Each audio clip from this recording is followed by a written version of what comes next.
BNP নেতা ইশরাক হোসেনকে ঢাকা দক্ষিণ সিটি কর্পোরেশনের মেয়র হিসেবে শপথ না পড়ানোর নির্দেশনা চেয়ে দায়ের করা রিট খারিজ করেছেন হাইকোর্ট। 22 মে বৃহস্পতিবার বিচারপতি মোহাম্মদ আকরাম হোসেন চৌধুরী ও বিচারপতি দেবাশিস রায় চৌধুরীর সমন্বয়ে গঠিত হাইকোর্ট বেঞ্চ এই আদেশ দেন।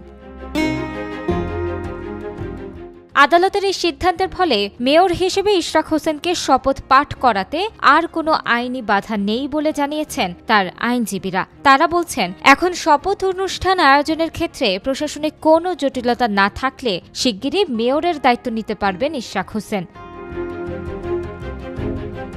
এর আগে ঢাকার প্রথম যুগ্ম জেলা জজ ও নির্বাচনী ট্রাইব্যুনালের বিচারকের বিরুদ্ধে শাস্তিমূলক ব্যবস্থা গ্রহণ এবং ইশরাক হোসেনকে শপথ নিতে না দেওয়ার নির্দেশনা চেয়ে হাইকোর্টে রিট করেন মামুনুর রশিদ নামে এক ব্যক্তি।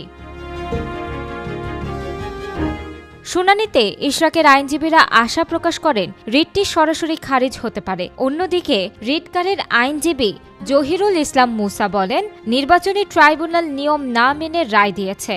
আইনি বিষয়গুলো আদালতের সামনে উপস্থাপন করা হয়েছে।